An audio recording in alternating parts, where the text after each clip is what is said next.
Hi, welcome to Off Script. I'm Zach Lewis. And I'm Dr. Draper. Today in the show, we are taking a look at Argylle. The new Matthew Vaughn film is out. It cost $200 million from Apple Plus. And boy, reviews have not been kind. But we went and saw it, and we're going to tell you whether or not it's worth your time. We're also going to take a look at Lisa Frankenstein. This is the new Zelda Williams feature. And you might be thinking, Zelda Williams, like Robin Williams? Yes, it's actually his daughter in her first directorial feature debut with a script from Diablo Cody. Sure to be a strange one, featuring an eccentric teenager bringing her undead boyfriend to life and, having some misadventures along the way. We're going to talk about the Super Bowl, exciting trailers from the big game, as CBS likes to call it, of course. But fortunately, we're a private podcast. I think it's okay if we just call it the Super Bowl. Probably not, actually. We're going to talk about trailers, some things that came out there that we want to look at. Before we get to all of it, we need to talk about the news. Our first story this week, Jurassic World had and then lost its new director. Amazing. This all happened in like 3 days. It was a wonderful time on film Twitter. Jurassic World for Universal announced that for the new Jurassic World movie, they were going to have David Leitch in talks to direct. Leitch? And then, swiftly after, 4 days later, it was announced that he wasn't doing the movie at all. He's not doing it. He's off the project. Really odd to just announce this and then lose this. Andy, what's going on with the new Jurassic World? So like all memorable franchises, it's going to be done to death.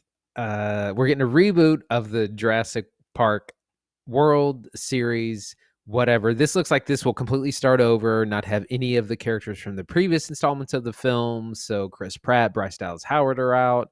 The returning characters from the original franchise, Jeff Goldblum, Sam Neill, Laura Dern are also out. So it looks like they're looking to have a completely fresh start. What I think is starting to get very difficult to do, but this series makes money.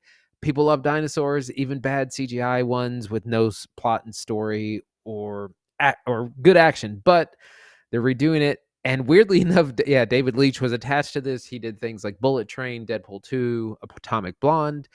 And then 4 days later, they're looking for a new director, and they're like, "We need someone right now because this is slated for a year and a half to come out. So please, someone." Yeah, July 2nd, 2025. You know when you already announce when your film's coming out before you've even started pre-production? I guess you're right. Original Jurassic World script writer David Koepp is back. He's writing this one. Jurassic Park and The Lost World. He did 1 and 2 for Steven Spielberg. He's writing this one. And it seems like Universal doesn't really want any director who's going to come in with some gas creatively. They want a shooter. A Hollywood Reporter reported this as well. They said that one source from the film told Hollywood Reporter there's not enough time to work with new ideas. They just want somebody who's going to come in and shoot the thing they've already got.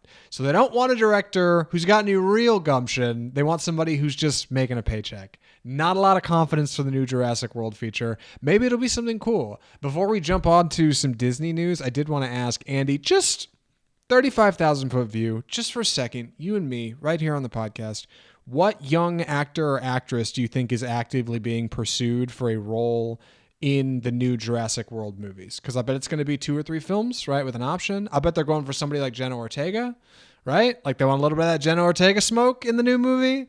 Maybe they're going to somebody like Tom Holland. Ayo Edebiri. Yeah. And Rachel Snow, from Bottoms. They'll both be in it. It's perfect. I don't know who they're going to get. I don't know. Any picks? Yeah, no one really jumps out at me. Everyone you named is maybe a little bit too old. I think they're looking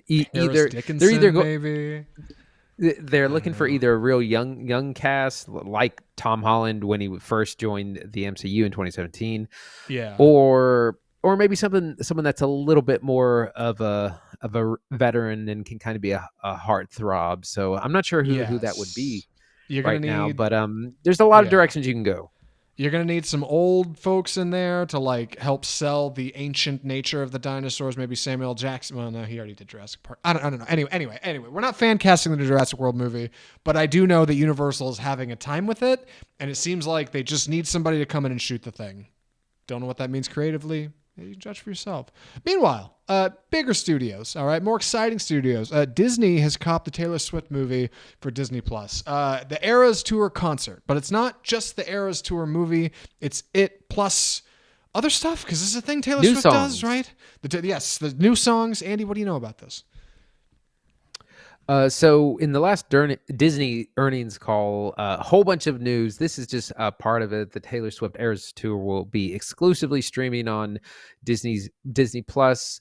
I'm not sure when, but there are going to be 5 new songs included, and so this is part of how Taylor Swift keeps people buying the same tour, is that she adds some new content every time, and the fans just love it, and they're happy to pay. They paid a whopping $75 million for the rights. Some other big Disney updates from the earnings call: the Moana sequel is going to be hitting theaters this November. We thought that was going to be way off, but this fall it's coming out.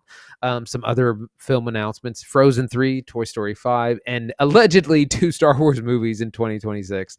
I'll believe it when I see it. Name a better duo, Disney and canceling Star Wars projects. Disney also made a huge investment, $1.5 billion, into Epic Games, the owners of Fortnite. And so that means all your favorite Disney characters and Marvel characters and Pixar are going to be available to buy as skins in Fortnite. That's a huge creative collaboration for them. A lot going on Disney this last earnings call.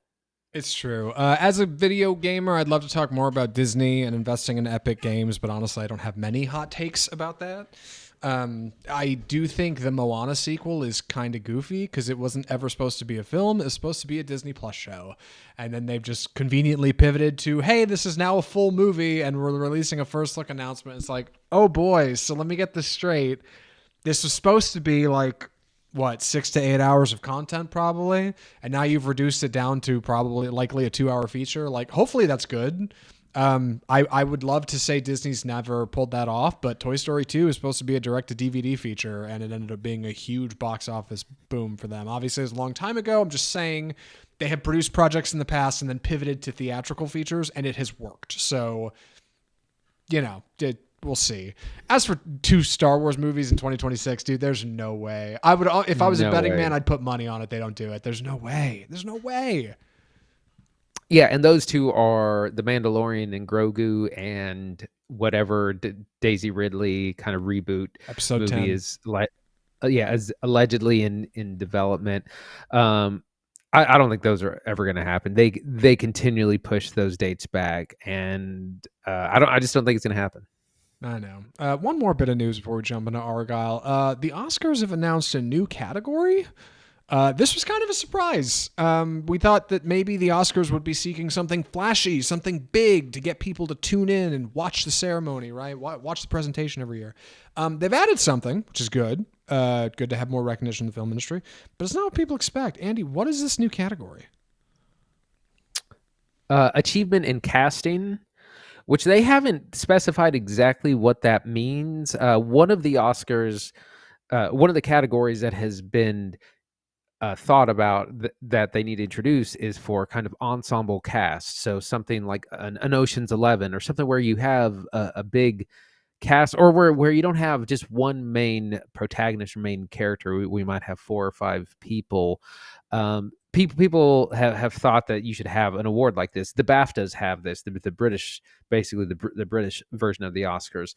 But this just says casting, so I don't know if that means for an ensemble or just you put together a really good cast list. Something like Oppenheimer. Like Oppenheimer isn't an ensemble piece, but it has incredible casting from top to bottom, and so they haven't released the rules or what they really mean by this, but the thinking is that it will kind of be for ensemble cast. This is the first new award introduced since the Best Animated Feature, which was in 2002, so it's been over 20 years since we've had a new category.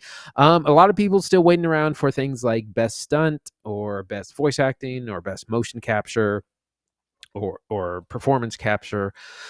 So it's not a surprise, but like I said, a lot of people are waiting for things like best stunt sequence and things like that.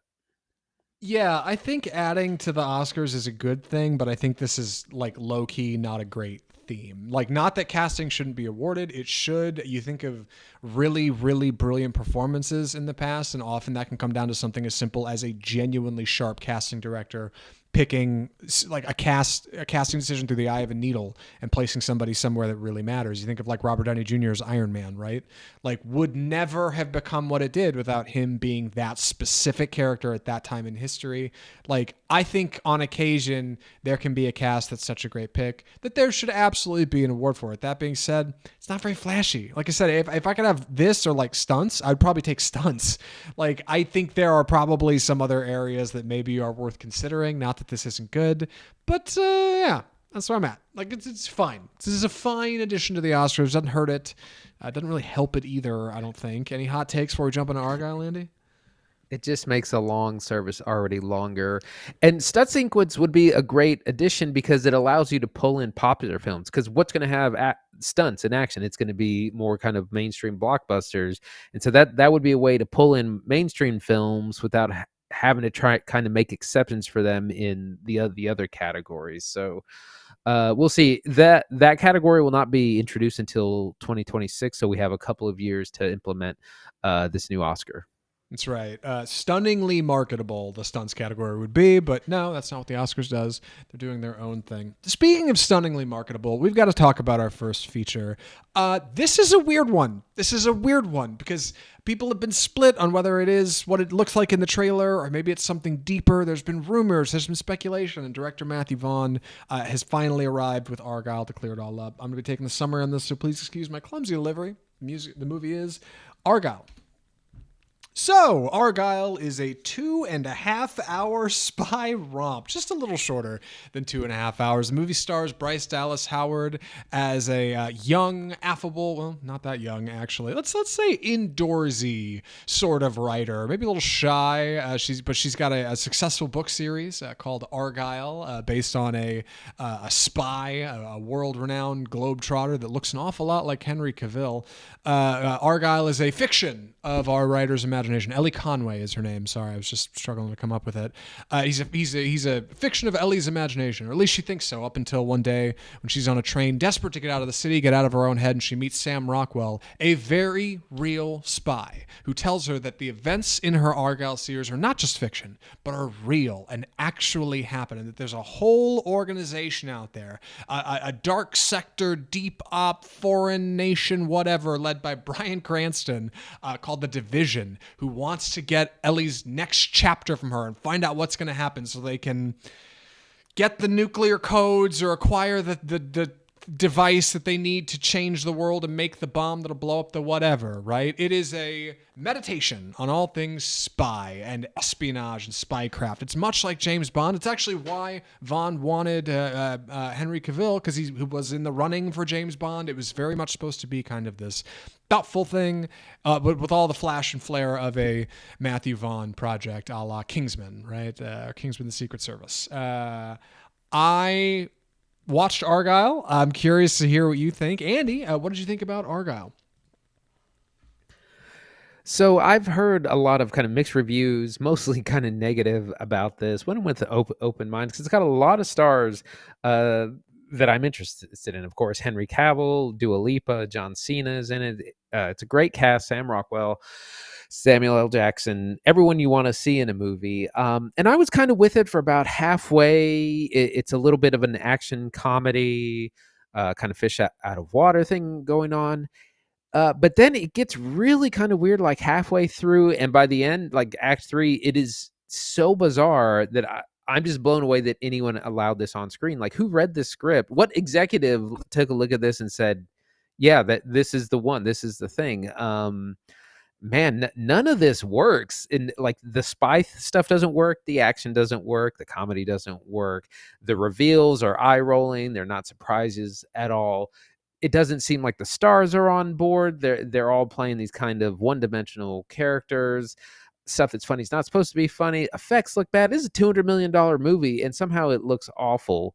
So we got a lot to get into. There are some good things about it, like most movies, but man, it was a lot worse than I thought.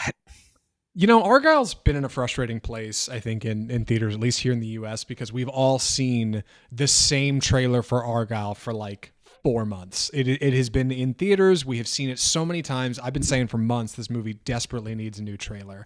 And it hasn't gotten one, which is weird because the trailer, I think, probably tested well in test audiences because it shows the whole movie, right? It tells you a lot about what's going to be in it. It teases up some good people who are going to be in it, right? Some good casting, maybe some fun ideas. Henry Cavill's god-awful haircut. And I thought maybe that this would turn into something bigger. In fact, we just talked about, I think on the show last week, there was a rumor that the trailer only shows like the first half hour of the movie and that there's so much more there. I mean, it even teases, right? Once you know the secret, the trailer's got it in big font on there. Like it's a big deal going to see what Argylle is. And it's almost advertised more like a blind box feature. Like you don't really know what you're getting into. So buy a ticket now and come see. And it is like really frustrating to have to get on here and tell you what you're getting is bad. And I think they knew it was bad and they ran with it because it cost Apple $200 million and they're not going to get out and say, hey, this is a dud, of course. But I think they gave Matthew Vaughn a lot of money to do something fun with this Jason Fuchs script. He certainly had his fun with it. But boy, it is not better for it. And I'm not better for watching it. It's a big miss. So let's talk about why. Let's talk about what doesn't work in the movie. Maybe some things that do, right? And ultimately whether or not it is worth anybody's time. Because I do wonder if there's an audience out there for Argylle. I'm really not so sure. So let's start, I think, with kind of the frame of the trailer, the thing everybody would know if you've seen this. This is kind of what I've just explained previous, but Ellie Conway is a writer, right? She's struggling to come up with the ending for her next book. She takes a trip out of town. She meets Sam Rockwell, who's a spy. He tells her, hey, all the stuff you're writing is really true. We got to get out of here and hit the road. Bring that fuzzy cat along with you. And we'll do our thing. And then they dive into the world of espionage to meet people like Samuel L. Jackson and Bryan Cranston and hopefully get the next chapter out of Ellie and find out who the real Argylle is. Already on its face, this is a confusing plot. I mean, it seems straight up, but I mean, just the idea of that Argylle isn't a real person, but they are, and we don't know who it is, even though it looks like Henry Cavill, but it may not be, is already kind of strange. And the movie for like the first third, I think, actually kind of threads the needle. For the first act of this movie, I thought, you know what? Maybe this is doing something clever. Maybe this is doing something unique. Maybe this is doing something different.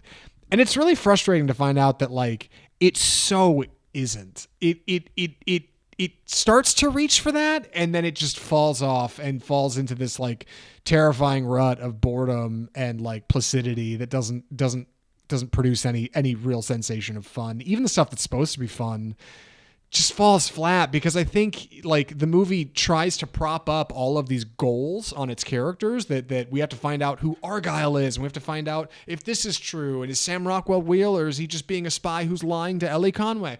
Like, it doesn't give anybody any good motivations.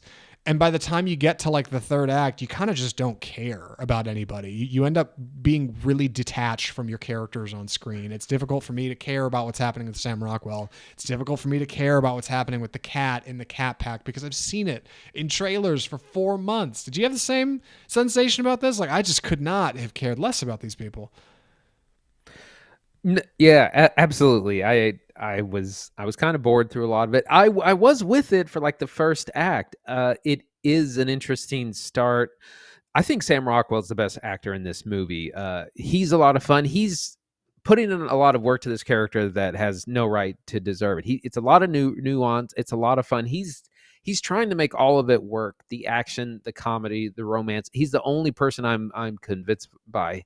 I feel like Bryce Dallas Howard is really miscast because this is kind of an action comedy, and she's fine as long as she doesn't have to really do the action or the comedy. Like, she was fine in Jurassic World where she just kind of has to run and scream. Just kind of miscast in this. And like I said, everyone else is just hired because of who they are, and you instantly recognize John Cena and Henry Cavill and Samuel L. Jackson, and they're just phoning it in on set for like a day, maybe two, mostly. But the initial plot where it's like, oh, you're people are after you. I'm a spy. I'm going to protect you. We got to get away, and they're kind of on the run for a little bit. This part works, but when we get to some of the reveals that happen early on, it's just kind of eye rolling, and it's not convincing, and it reaches like Austin Powers level absurdity, but not in a good way.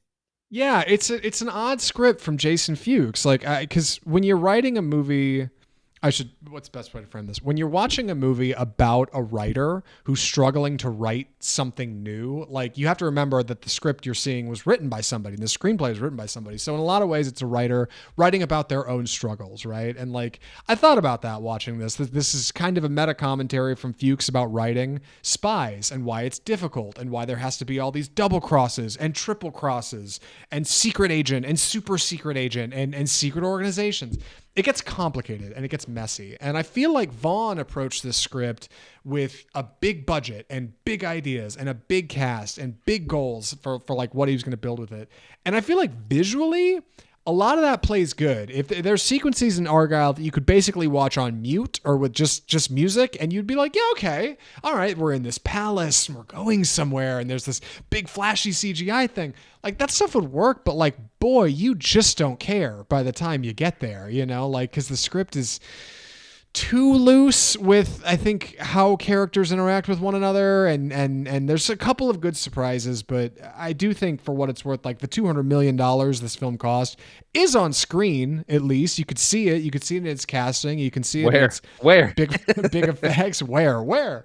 You could certainly see it in its music, which I thought was interesting. One of the odd things about this, Argylle is the only film that has the rights to the Beatles song Now and Then, which is prominently featured in the movie. That's that new Beatles track that came out like 2 months ago when everybody was like, oh yeah, the Beatles got one more song thanks to Peter Jackson isolating John Lennon's vocals, and this is the song they never released. Yeah, Vaughn locked down the rights to that like a year ago because he was working with Giles Martin, who was the son of the Beatles producer, and that's the song prominently featured in here. And let me tell you, even watching it in theaters, you'd think I would have had some feeling of elation of listening to like a final Beatles track, but no, it's kind of a B-side, and it's really not that much of a banger for your $200 million film. Kind of an odd thing, but like I said, clearly they knew they had money and they were going to spend it. By God, they were going to get Samuel Jackson watching the Lakers in Argylle. I just don't think it doesn't channel into anything remotely interesting. You know, Apple has really deep pockets. They can play by different rules, but this is 3 films in a row that they've come out that have kind of bombed. Killers of the Flower Moon, Napoleon, and now Argylle. And they're spending, $200 million, and the studios love it. It's good for the business. It's good for theaters to have something to come out, because we are in a really dry season right now. But they need to get some traditional theater executives in there at Apple to be like, okay, we're not going to spend $200 million on a movie that comes out in February. Like, that is summer blockbuster kind of spending. Let's pare this down. Let's tighten up this script. There is something here. There are some ideas that on paper could work. It's the execution that is so unbelievably bad. And man, I just couldn't believe, like in the third act, I was like, I can't believe that this is actually happening right now. It's only February. This might be a Razzie worthy film. Yeah, like I said, I wanted to give it credit, like, oh, well, maybe it's being self-aware, and like it kind of is, but it also like falls on the same grenades that so many like cheesy, lame spy movies do. That like it ends up being more of a cheesy, lame spy movie than a meditation on cheesy, lame spy movies. Like it ends up falling for the trap I think it's trying to set on its audiences, and it just doesn't come together into anything really stellar. I do want to say, for what it's worth, there are some things that I think are good in Argylle. A lot of the kinetic action, the hand-to-hand choreograph stuff is pretty good, right? Like Sam Rockwell fighting a bunch of dudes on a train while a camera's like whipping around. Like, that's fun. That's a good time.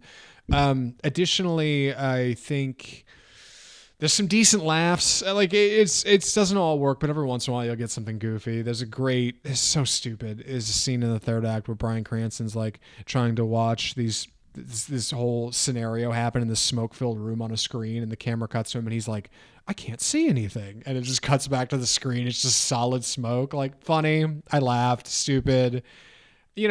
Not all bangers, but also like there's a lot of bad CGI. There's a lot of bad one-liners that don't land. There's a lot of time when you're going to be checking your watch or thinking you should go to the bathroom. Tragically underdeveloped Argylle, I think, or so overdeveloped. Long. Yeah. It's 2 hours 20 minutes. Some of the action reminds me of something that I've seen, of things I've seen in like James Gunn's The Suicide Squad. There's a sequence in there where Margot Robbie's Harley Quinn has a big fight scene down a hallway, and there's like animation happening on top of the actual action, and it's an Yeah. amazing blend of action and style and animation. And I feel like this is trying to do some of that same stuff, and it just doesn't work because it looks so bad, Yes. and it Yeah. is It's true. so unconvincing. But if you Al- want a comparison of what it's trying to do, it's something like that style of action. It just is not executed very well. yeah. Also worth mentioning when that scene happens, and it's Birds of Prey, right? That big Harley fight scene with the flowers. I'm thinking of. I think Birds of Prey. The Suicide Um, Squad. the Suicide Squad. I'm pretty sure that's in like the first half hour of the movie. Like, so it's more of a flourish, whereas in this, it's like supposed to be, I think, one of the big numbers. And it's like, oh boy, this isn't landing the way I think it's supposed to. Um, any other thoughts, Andy, before we wrap up our review on Argylle? No, I think I'm ready. Andy, would you recommend Argylle? I'm going to give a rare hard pass. Oh, the rare hard pass. Do not watch. This is going to be coming to Apple TV Plus at some point. Skip it. I wouldn't even say save it for streaming. It is so long. It's so boring. Just look up the highlights in 6 months if you're that interested in it. Man, it is such a miss. It is beyond what I thought. It might be the worst movie of the year, and we're only 2 months in, 8 weeks into the new year. Andy and I have a loose best of and worst of the year like list running throughout the year, and I think we both need to get on to slap Argylle on there somewhere. It's not great, folks. Would pass, I think. Andy's right. Like if it was on streaming, I'd say maybe. It's just too long. God, it's nearly 3 hours. Like I know it's 2 hours 20, but like come on, you're not far off. Even if you're gonna take the time, you're gonna get bored. Like it's.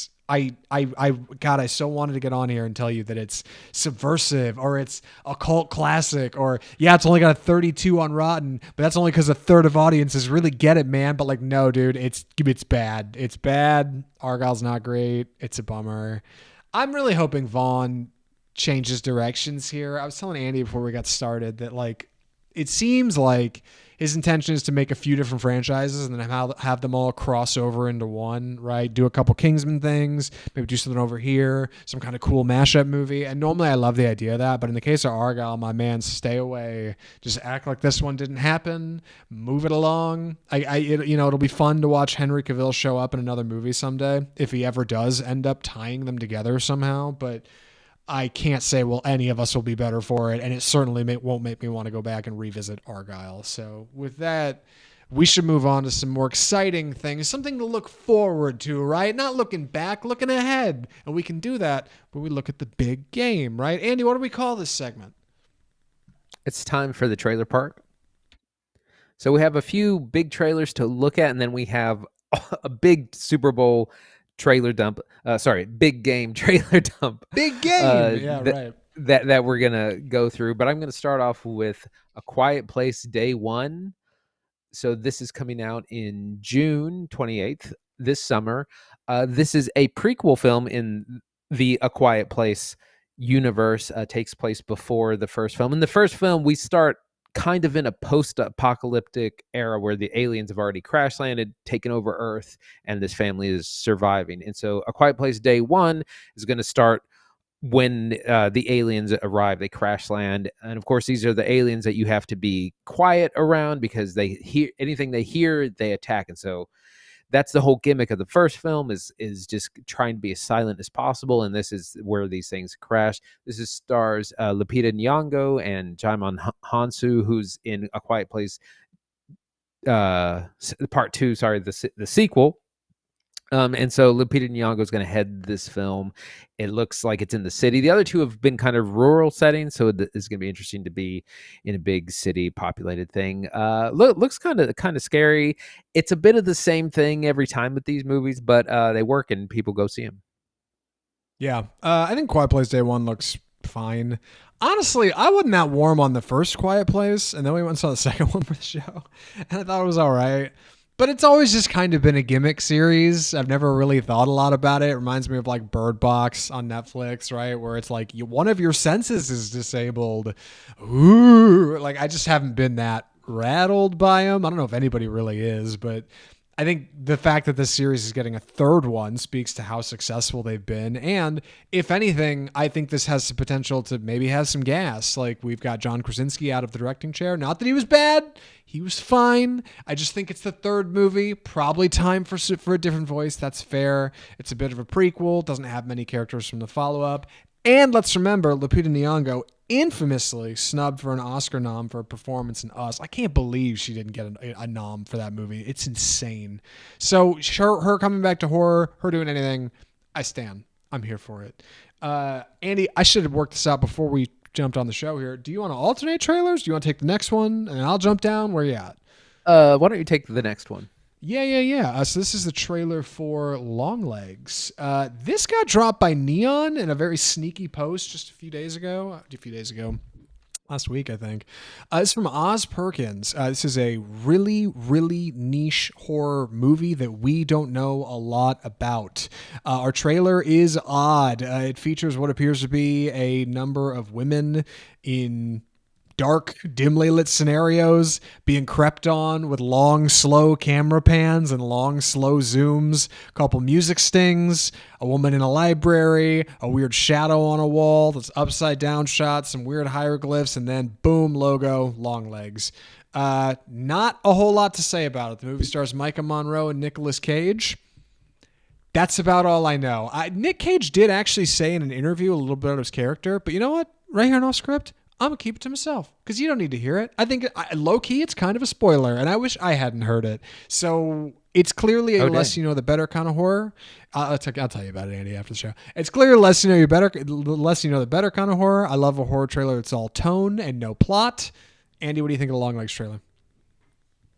Man, this looks like some creepy stuff. This is it's a bit of a murder mystery, or it's like a serial killer procedural. They play detectives going after some sort of killer. It reminds me a little bit of Zodiac. It's got a little bit of that Zodiac vibe. And I love that Micah Monroe is in here. She's of course in oh gosh, I'm blanking on her big breakout. It Follows. It Follows? It Follows. It is. Yeah, from 2014. And she's been in some smaller roles since then, but she hasn't really hit it as a star. So I'm glad to see her in a big summer movie. This is a July 12th release with Nicolas Cage. This looks really creepy. I'm totally into it, really excited about it. Yeah.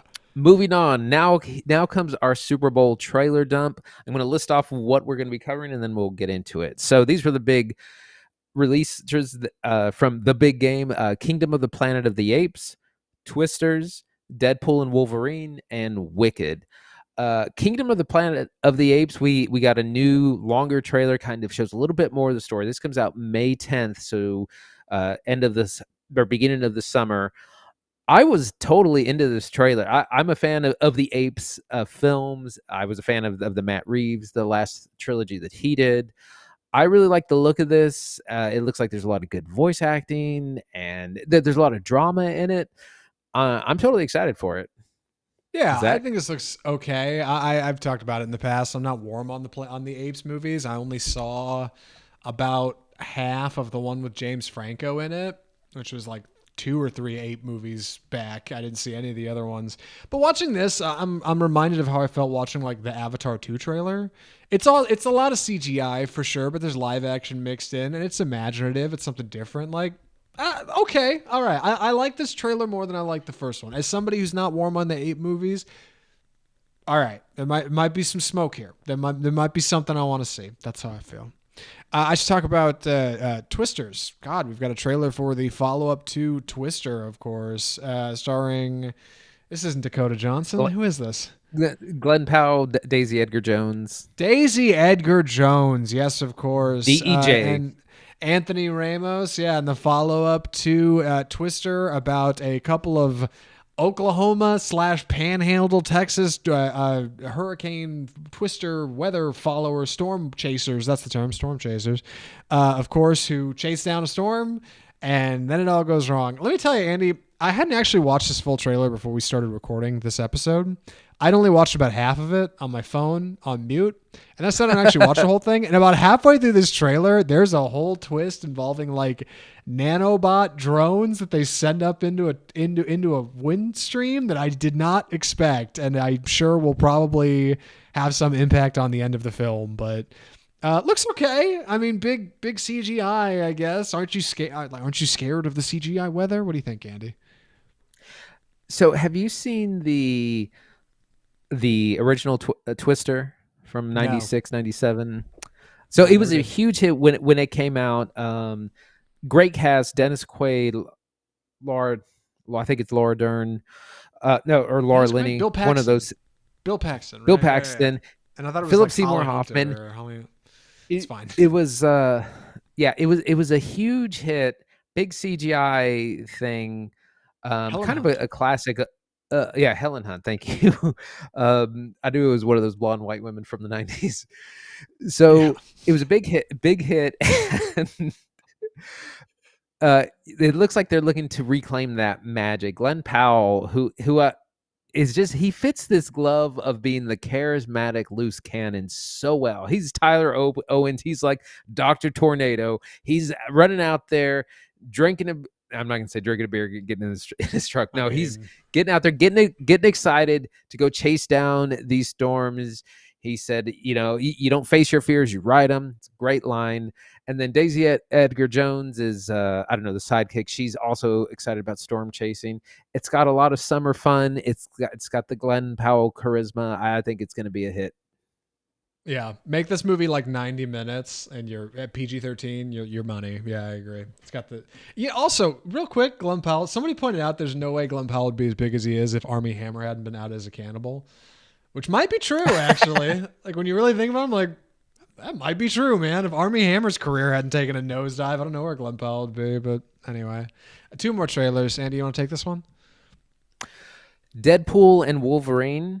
So we finally saw the long-awaited teaser to what was called Deadpool 3. It's officially being called Deadpool and Wolverine. It has a July release date. It's going to be a huge, July 26th, end of the summer, probably go out the summer with a bang.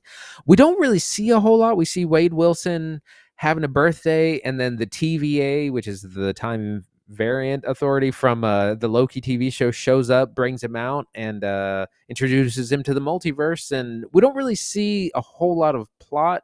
We see some action, and then we see the shadow of one Wolverine. We don't actually see Hugh Jackman. Some people think it's not Hugh Jackman. So I was not very excited about this trailer, and I think the internet is loving it, and I think it's going to be a big hit based on that. But comic book films, I feel, are just getting more and more watered down, and there's so much fan service, and there's so much key jangling, and there's so much to keep up with. I don't really know. I think it's probably going to be a hit regardless, but I'm not sold on this just yet.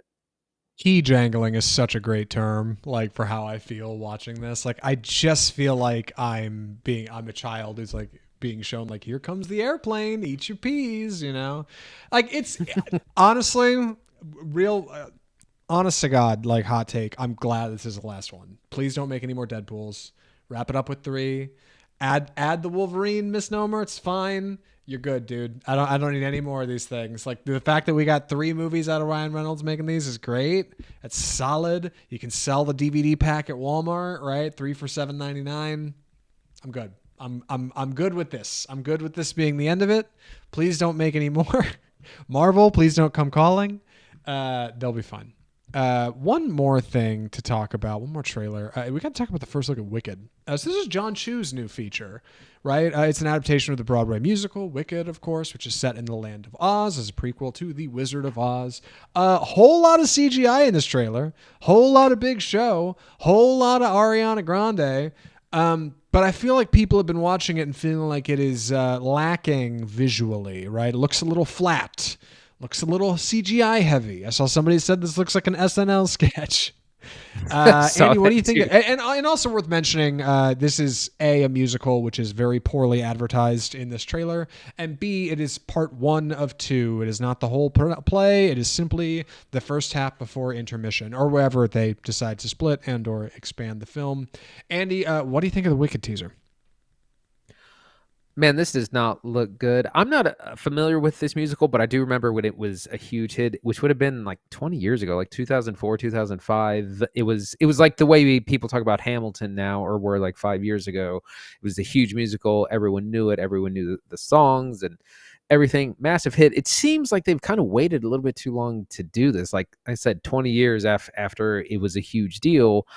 It does not look good. It looks really cheap. There's no singing. There's a lot of songs, but you don't see it from our actual actors. Ariana Grande plays Glinda, and Cynthia Erivo as Elphaba, the two lead witches in this. I'm not super familiar with the story. This looks bad, and it's in two parts. This is Wicked Part 1, Wicked Dead Reckoning Part 1, and Right. people, from what I had heard from people who are familiar, they're like, it's that second act is kind of a slog. Like, there's no reason for this to be two films. So we'll kind of see. It's slated for November release, so big Thanksgiving thing. Thanksgiving gets crowded. There's usually like 5 or 6 releases, and usually it's a bloodbath. One thing emerges triumphant, and then there's 4 movies that just get slaughtered.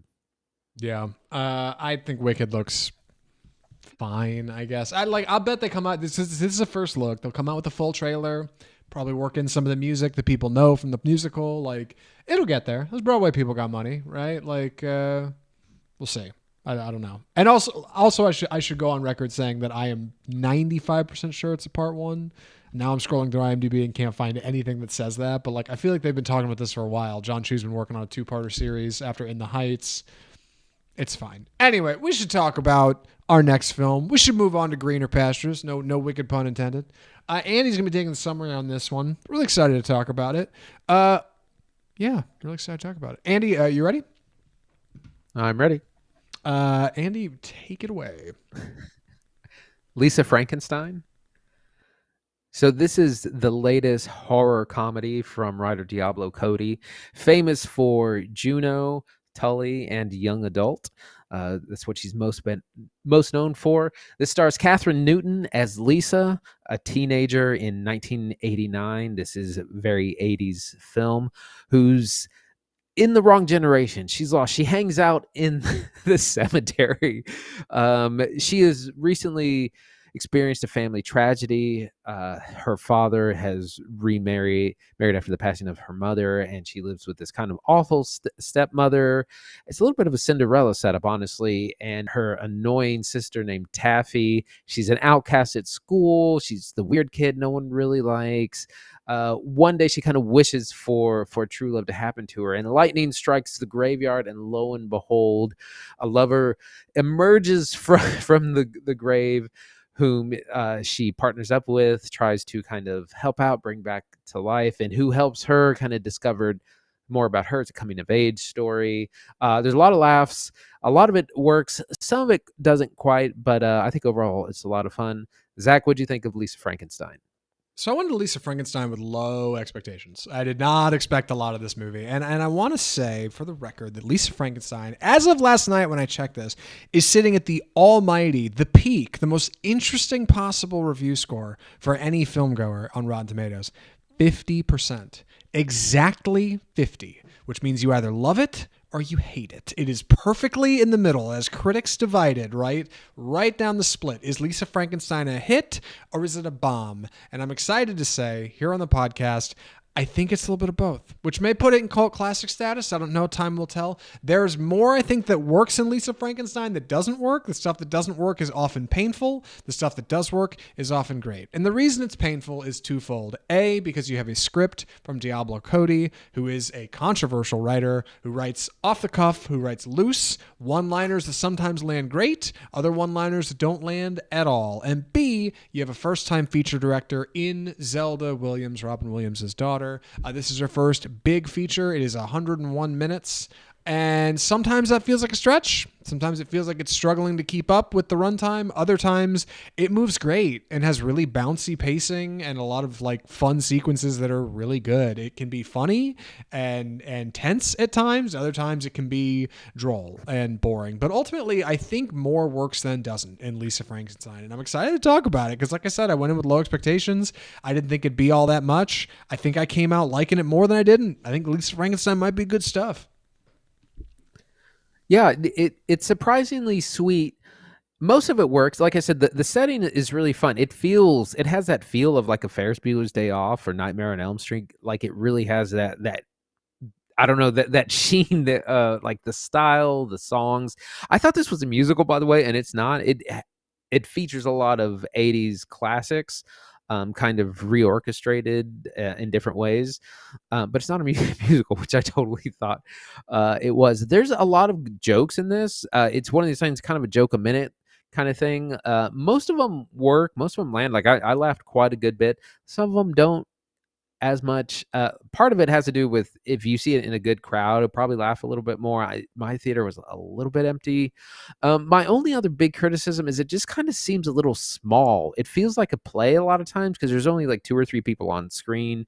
It's Lisa Frankenstein with her family. It's her with the creature, the monster, a lot of one-on-one. There's just 2 or 3 people, and it just seems so small, and it almost feels like it would have done better as a streaming release. This would have been a hit on Netflix or Amazon Prime. Yeah, I think going to theaters was an odd choice. I think they really wanted to get some. They thought they had some bluster out of Diablo Cody's title, especially with I think the rise in like Megan's body memes in the last year. I feel like we've seen a lot of those. So I think they really wanted to try to push that. I remember seeing that in the ads, like from the writer of Diablo of Megan's Body, right? Yeah. And it's got Cole Sprouse coming hot off Riverdale. Catherine Newton's a big talent up and coming. It's 80s. It's retro. It's got that Stranger Things vibe. Like, why not, right? Like, let's see what we can do. And I think, like, in all of those aspects, the movie works. I think the places where it suffers are, like I said, Diablo Cody's writing usually works, but like not always. There's definitely some one-liners that fall flat. There's some awkward sequences in here, like awkward 80s teens would be. And number 2, like Zelda Williams, while I think she actually has a pretty good knack for editing and pacing, I think she struggles with shot composition. Like there's a lot of stuff in this movie that just looks fine. When you've got a room full of like kitschy 80s decor and a double French door closet with like film stuff on it and a big poster of the moon that your guy comes out of, like I would think that would all be a little bit more flashy, and it ends up feeling a lot like a set, which is fine. But like I said, I think that's just a first time director thing that gets worked out over time. Zelda's done a lot of music videos and a couple shorts, so I think this is something she grows with and learns. Meanwhile, the movie is held down by Catherine Newton, who does a fantastic job as Lisa. She puts the whole movie on her back. It reminds me a lot of Ellie Fisher in 8th grade, and Cole Sprouse, who plays the creature, who has. I'm just gonna comfortably say no lines in the film. He does not talk. Lots of grunting. Really.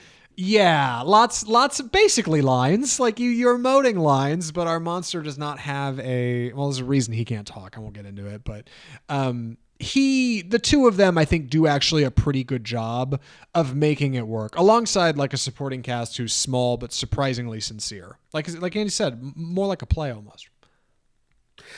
Yeah, the smallness works in some instances. The family stuff is funny. Carla Gugino is kind of the terrible stepmom who she does a lot of scene chewing in the movie. There's some funny gags about 80s big hair. She's got so much hair in this. Hairspray. There's a joke about tanning beds. There's just a lot of that 80s stuff that they're shoving notes into people's lockers, which is what high schoolers did before texting. So there's a lot of throwbacks, which confuses me about the audience, because it was like, this is definitely aimed at people who were like teens in the 80s, which would have been people born in the 70s, but it's aimed at a younger audience at the same time. So maybe it's a parents kids thing. Not sure who the target audience is for this exactly. But there's a lot of fun. It does kind of it feels long the longer it goes. Like Act 2 and 3 drag a little bit. And I think it feeling so small and it only having 2 or 3 characters on screen doesn't help that. You need a little bit more going on. Yeah, you start off the movie pretty grounded, right? Like Catherine Newton plays Lisa, who is just moved in from out of town with her father, who's just married another woman in town. She has a new stepsister. She's odd and weird, and her stepsister Taffy, played by Lisa Sobrino, Laffy Taffy they call her. She's on the cheerleading team, and she's popular, and her hair is perfect, and her skin's perfect. It's actually really funny. I realized about a third of the way of the movie, she's basically playing like the same stereotype of Tia Carrere in Wayne's World, like Wayne's girlfriend. She's a little exotic, but super popular and looks great all the time, and everything works out for her. And ultimately, she's also, like Wayne's girlfriend, very nice. She's nice to Lisa. She's not mean like where most of these other people would be. She's genuinely kinder. Lisa and her actually have a great scene towards the end of the movie where this is explained. Like, hey, like you see me in a way that other people don't. She invites her to parties. She's like, wear my outfit. I think it'll give you some confidence. Like she genuinely is trying to help Lisa kind of acclimate. Meanwhile, Carla Gugino plays Janet, Lisa's new mom and Taffy's original mom, who lives in the house with them, who is just a total 80s I could say bitchy on the podcast, right? She's bitchy. Yes. It's a thing. Like they even make a joke about it in the movie, like specifically. She's so uptight, and Lisa's staying in her house that looks like a museum on the inside. And anytime anything is wrong, it's always Lisa's fault. And of course, there's Lisa's father, played by Joe Crest. His name is Dale. He is playing exactly his character from Stranger Things. And if you can't remember Joe Crest in Stranger Things, it's because he plays Mike's dad, who is like non-existent 80s father with the big goofy glasses, who like in no way is involved in anything the kids are doing. He goes to work, he comes home, he reads the paper, he watches the game, he goes to bed. Like he's the most apathetic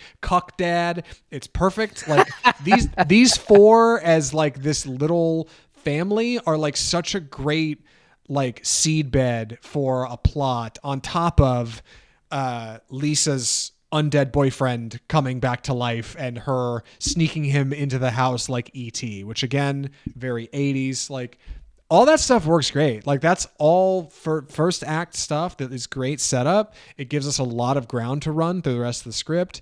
And of course, like it gives us a good foundation for the unreal to happen, which is a man comes back to life and is now walking, right? The dead are alive.